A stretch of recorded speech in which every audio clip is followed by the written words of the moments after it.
నిబ్బరం కలిగి ధైర్యం కలిగి ఉండమని దేవుడు సెలవిస్తాడు. ఏం సెలవిస్తున్నాడు? నువ్వు భయపడద్దు. అన్ని విషయాల్లో భయపడతావు. ఏ విషయాల్లో? అప్పుల్లో భయపడతాం, కష్టం వచ్చినప్పుడు భయపడతాం, వేదన వచ్చినప్పుడు కృంగిపోతున్నప్పుడు భయపడతాం, మన కుటుంబంలో కరువు వస్తున్నప్పుడు భయపడతాం, పిల్లలకి వివాహం కానప్పుడు భయపడతాం, చదవలేని పరిస్థితుల్లో ఫీజులు కట్టిన పరిస్థితుల్లో భయపడుతూ ఉంటాం. అన్ని విషయాల్లో భయపడుతూనే ఉంటాం. కానీ దేవుడు సెలవిస్తున్నాడు కదా. ఏమని సెలవిస్తున్నాడు యెహోవా? మన సృష్టికర్త అయిన దేవుడు మనతో ఈరోజు మాట్లాడుతున్న మాట ఏంటంటే, నువ్వు భయపడద్దు. నీ సంతతి వల్ల నువ్వు భయపడుతున్నావేమో, నీ కుటుంబంలో ఆశీర్వాదం లేదని భయపడుతున్నావేమో, లేకపోతే నీ సరిహద్దులో విశాలపట్లేదేమో నువ్వు భయపడుతున్నావేమో. నువ్వు భయపడవద్దు యాకోబు. నిన్ను విస్తరింపజేసేది నేను. నీ సంతతి నేను ఆత్మను కుమ్మరిస్తాను. ఇదిగో ఒక చెట్టు ఎదిగినట్లు నీ సంతతి నేను ఎదిగిస్తానని దేవుడు మాట్లాడతాడు. రెండో మాట ఏమంటున్నాడంటే, నిన్ను విడువను ఎడబాయను. సభ్యులు దేవుడు ఎడబాయని నీ కృపా నన్ను ఎన్నడూ విడువ.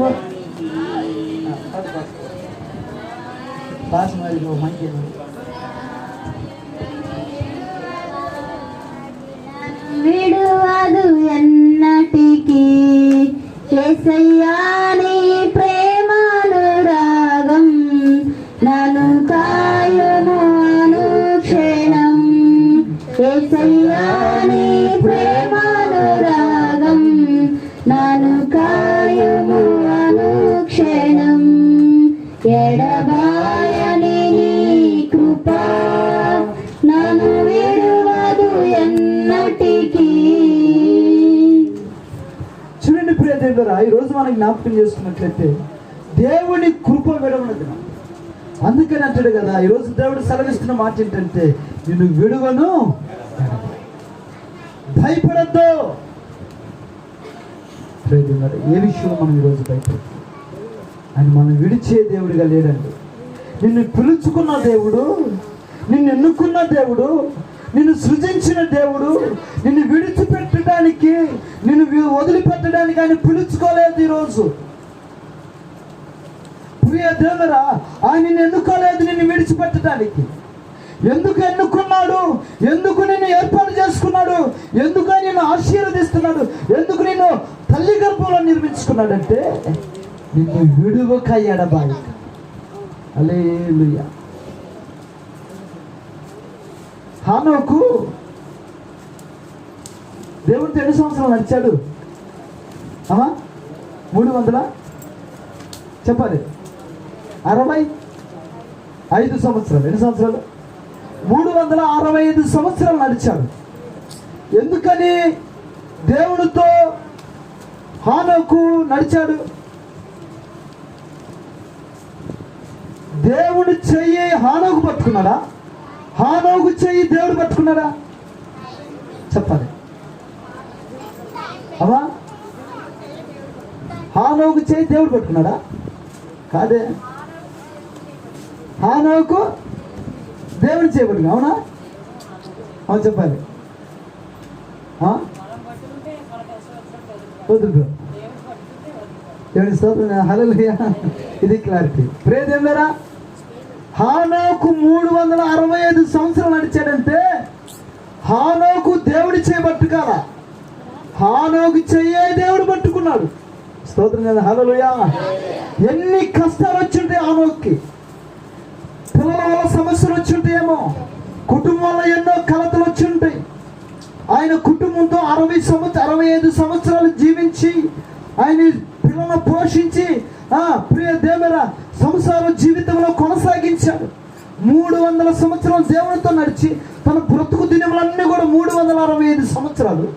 ప్రియ దేవుల కుటుంబంలోనైనను దేవునితో నడిచే విషయంలో కూడాను ఏ విషయంలో హానోకు ఎక్కడ కూడా భయపడలా. కారణం ఏంటంటే, పట్టుకున్న దేవుడు విడిచిపెట్టే దేవుడు కాదు. చెప్పలేకూడదా? హల్లెలూయా.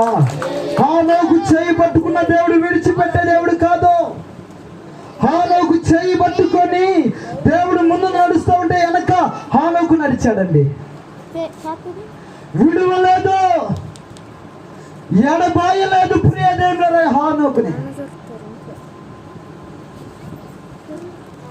కనుక నడిచాడు. ఇదే దేవుడు అంటే సెలవిస్తున్న మాట ఏంటో తెలుసా? నిన్ను విడువను, ఎడబాయ. నీకు కష్టాలు రావచ్చు, నీకు శోధనలు రావచ్చు, కరువులు రావచ్చు, అవమానాలు రావచ్చు, ప్రియ దేవుడు నీ జీవితంలో కృంగిపోయే సమస్యలు కావచ్చు. ఎలాంటి సమస్యలు ఎదురైనా, ఎలాంటి జీవితం నీకు ఎదురైనా, ఒక్కసారి దేవుని దగ్గరికి వస్తే ఆయన చేయి నువ్వు పట్టుకుంటే ఆయన నీ చేయి పట్టుకుంటే. అందుకని మనం ప్రార్థన చేయాలి, ప్రభువా ఒకవేళ నీ చేయి పట్టుకుంటేనే నా కష్టాలు వచ్చినప్పుడు, అవమానాలు వచ్చినప్పుడు, నిందలు వచ్చినప్పుడు, కరువు వచ్చినప్పుడు, అయ్యో నీ చేయి నేను విడిచిపెడతానేమో ప్రభువా. నీ చేయిని పట్టుకోవడం కాదు ప్రభువా, నా చేయిని పట్టుకో ప్రభువా. నా చేయి పట్టుకుని నన్ను నడిపించు.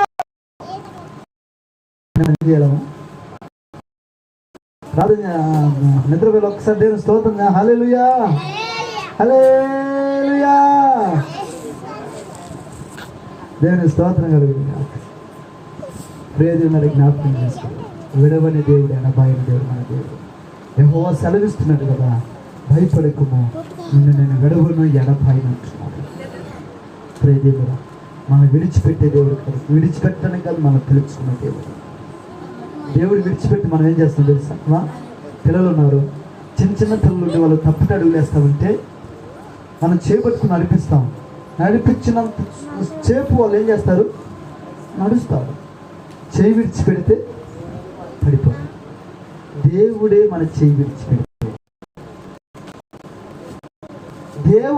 దేవుడికి మనం అప్పగించుకోవాలి.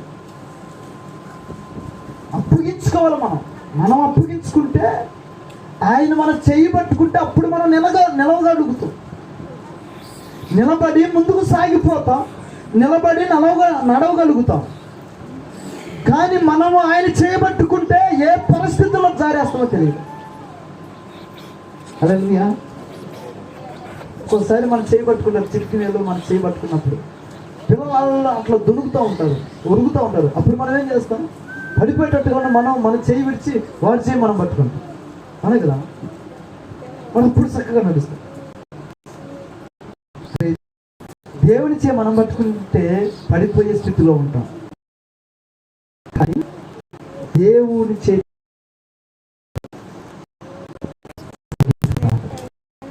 స్తోత్రం.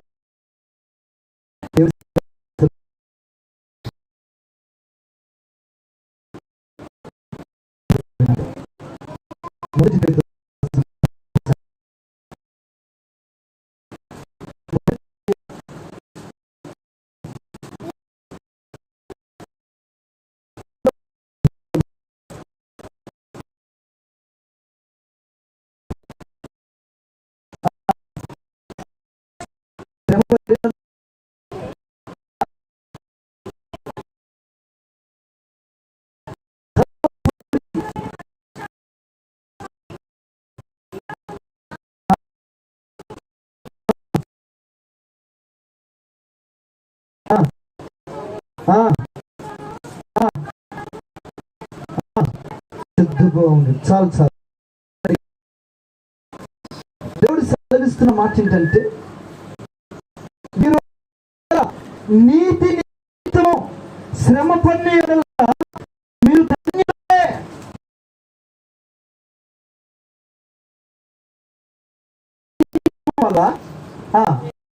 శ్రమ పొందినటువంటి ఎవరైనా దేవుడు సెలవిస్తున్న మాట అండి. నీతి నిమిత్తం కొరకు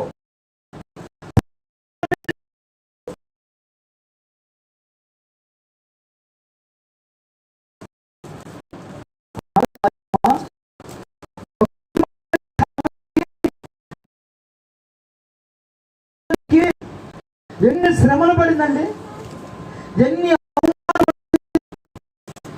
భాషలో ఆడే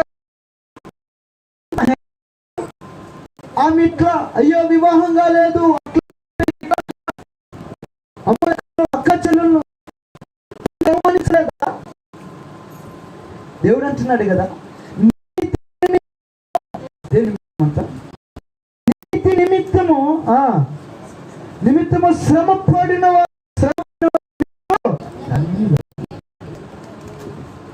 స్తోత్రం కలిగింది అక్క.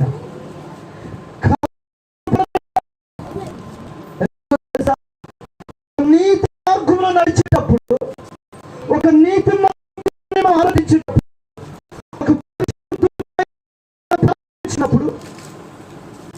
ఎన్నో అవమానాలు వస్తాయి. పురే దేవుని జ్ఞాపకం చేసుకోండి. అప్పుడు భక్తుడైపోయాడా, ఏం చెయ్యు లోకమంతా నాది అంత కదా, అప్పు ఎంత ఇప్పుడు ఏమైంది, అబ్బో లోకం అండి.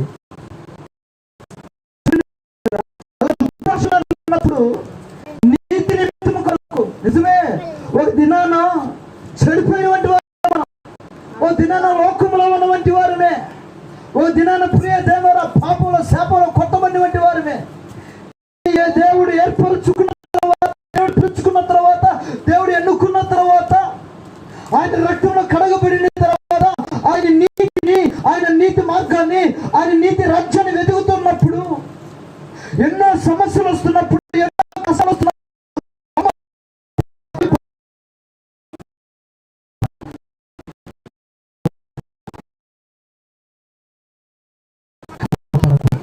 ఏమన్నాడు ఇక్కడ, కలవరపడకుంటే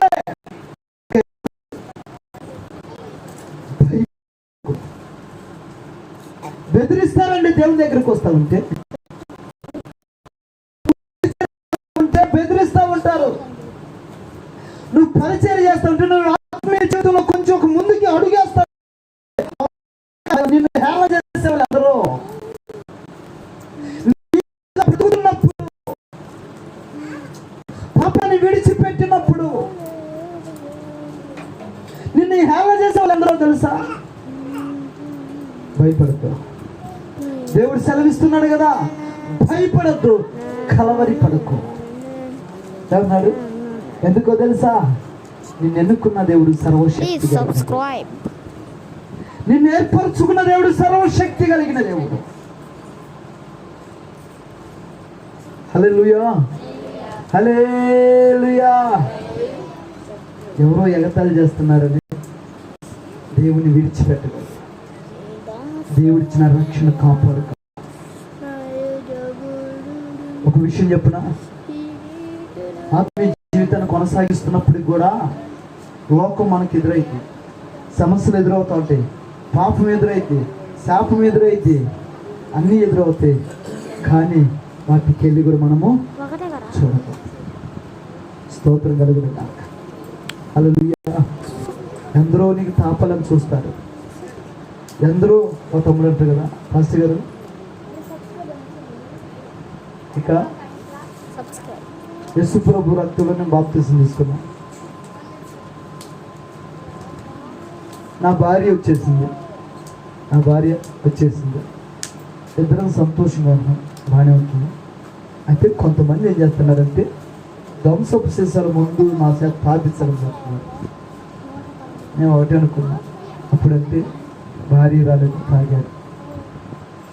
కానీ నా భార్య వచ్చినారు, ఇంకెందుకు విడిచిపెట్టి యేసుప్రభు రక్తాన్ని కడుక్కున్నాయా, ఇంకెందుకు నేను అది వాటికి అలవాటు, అందుకని వాటిని దగ్గరికి రానివ్వనా. కానీ రానప్పుడు దగ్గరికి రానిచ్చా, నన్ను క్షమించాలని, నా కాలు బతుకోవా, ఆ చేతులు నా కాలు కాదు, నేను అంతటోని అందగాలు బతుకోవాల్సిన ప్రభువుని బతుకోవాలి, ప్రభువు ప్రార్థన చేసుకోవాలి. దేవుడిచ్చిన ఆత్మీయ జీవితాన్ని కాపాడుకొని ప్రార్థన చేసుకుంటే, నీ జీవితాన్ని కాపాడుకుంటూ, నీ కుటుంబాన్ని కాపాడుకుంటూ, దేవుని స్తోత్రం. హల్లెలూయా. ప్రేదేవి గారి జ్ఞాపకం చేసుకోండి. ఈరోజు ఒకరి కోసం మనం ఒకరు చెప్తే వినేవారికి మనం ఉండకూడదు.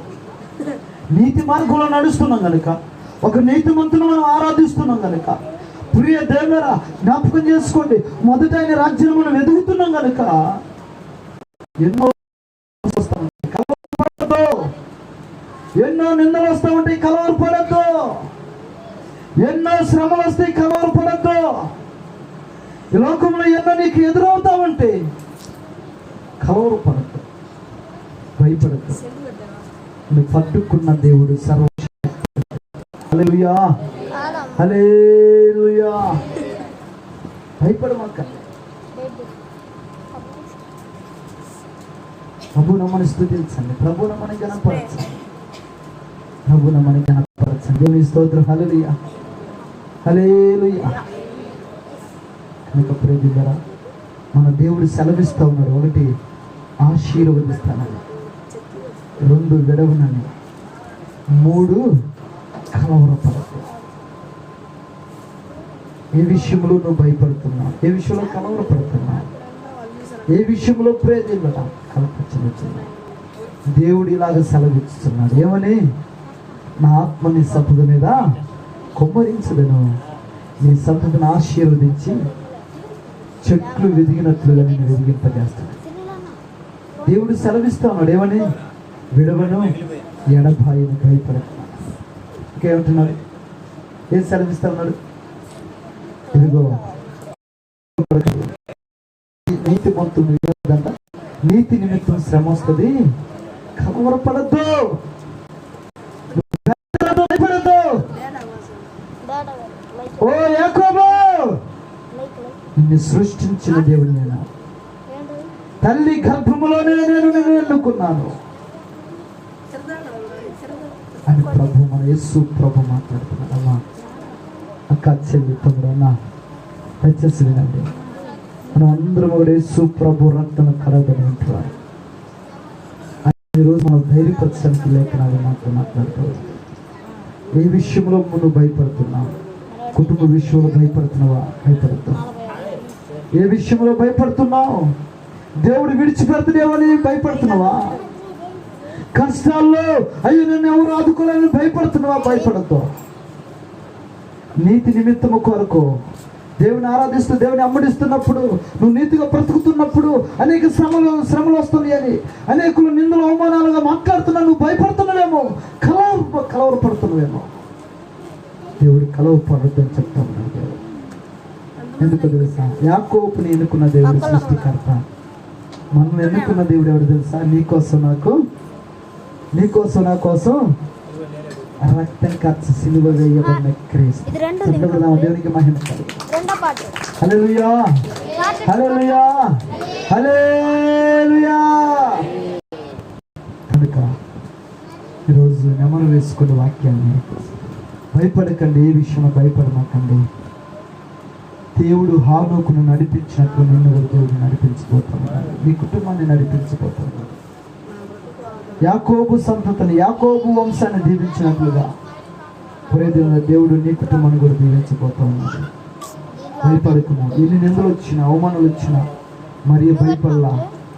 ప్రేదిలరా, ఇదిగో జ్ఞాపకం, అవమానం వచ్చిన కలవరపడలా. నిందించిన, అవమానించిన, ఈరోజు నిందలు అవమానాలు కలవరపడుతున్నావేమో. నీతిని వెతకవాలి. నువ్వు నీతిని వెతకవలసిన దానిని నీవు ఈరోజు అవమానాల వల్ల, సమస్యల వల్ల ఈరోజు ఆ నీతిని పోగొట్టుకుంటున్నావేమో. ఆ నీతిని విడిచిపెడుతున్నావేమో. దేవుడిచ్చిన కృపను విడిచిపెడుతున్నావేమో. దేవుడిచ్చిన మహిమను ఇది విడిచిపెడుతున్నావేమో.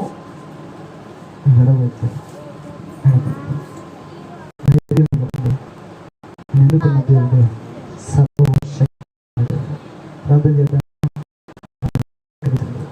ప్రభు కృప మనందరికీ తోడైంది కాక. మోకరించండి, ప్రార్థించండి. మోకరించండి, ప్రార్థించండి. అన్న, తమ్ముడా, తల్లి, దేవుడు నీతో